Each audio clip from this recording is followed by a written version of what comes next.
These are the biggest drivers of your well-being. Find out what they are coming up next.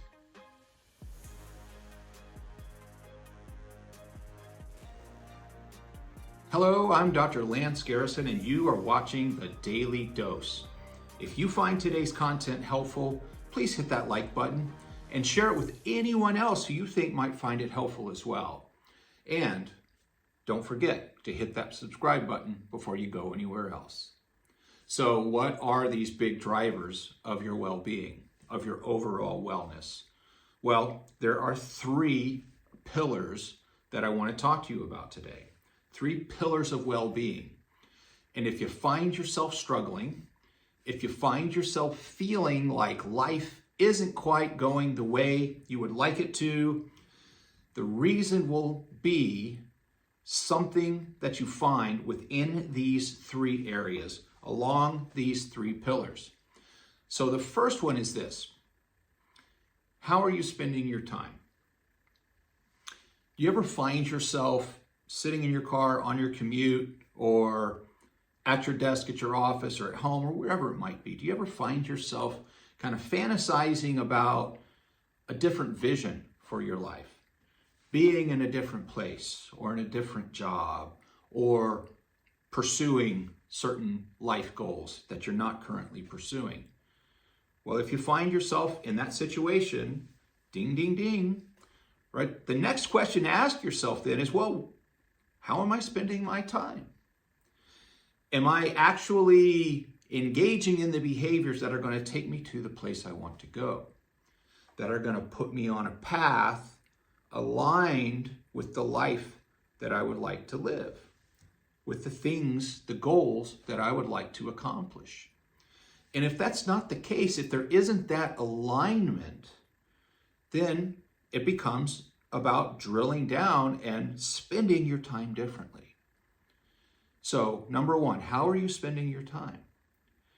Let's spend less time thinking about or fantasizing about where we want to go and feeling bad that we're not moving in that direction.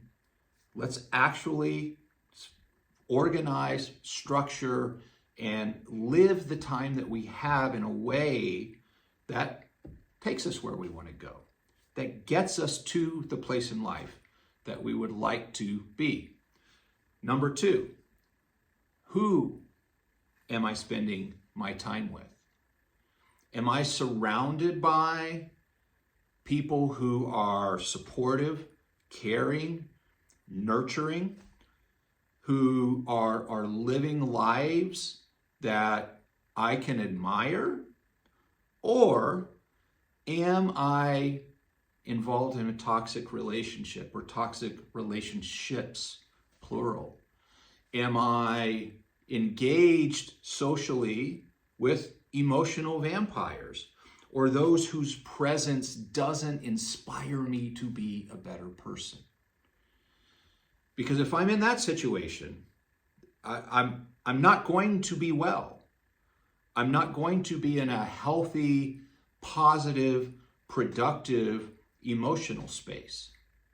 And kind of subsumed in the first point is, I'm not spending my time in a way with people that is going to keep me or put me or drive me toward a healthier, more well space from a whole life perspective.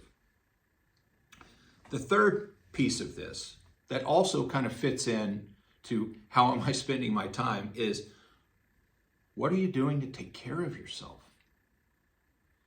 Because if we're not taking care of our mind and our body, if we're not prioritizing our physical and our mental health, then we're not going to be able to maximize our opportunities with the time that we have, and we're not going to be in a place where we can really surround ourselves with the right kind of people. Because if you're sick all the time, whether that's from a physical, a spiritual, or psychological perspective, it's hard to spend enough time with the right people and spend enough time doing the right things. So we have to ask ourselves, What am I doing? Am I eating well? Am I exercising regularly? Whatever that might look like for you as an individual, whether that's running, lifting, walking, cycling, swimming, it could be anything. Am I moving in a way that gets me some exercise on a regular basis? And am I getting sleep?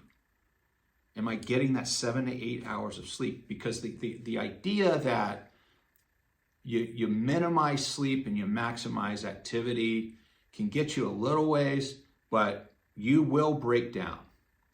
We need 7 to 8 hours of sleep each and every day to operate at our peak, at our maximum cognitive efficiency. So you got to take care of yourself physically, mentally, and spiritually. Eat well, sleep well, exercise, and do things that enrich you. So top 3 things to manage your wellness at a high level. Use your time effectively to advance your goals. Reevaluate that constantly. How am I using my time? Am I using my time in a way that helps me focus on my goals, achieve my goals, and move my life in the direction I want to go? 2, shed toxic, unhealthy relationships. Surround yourself with people who are loving, caring, supportive, and living lives that are models for you and that you admire and aspire to. And 3, prioritize your self-care. Absolutely critical. Your wellness is your responsibility. Own it by managing these 3 pillars. And until next time, please be well.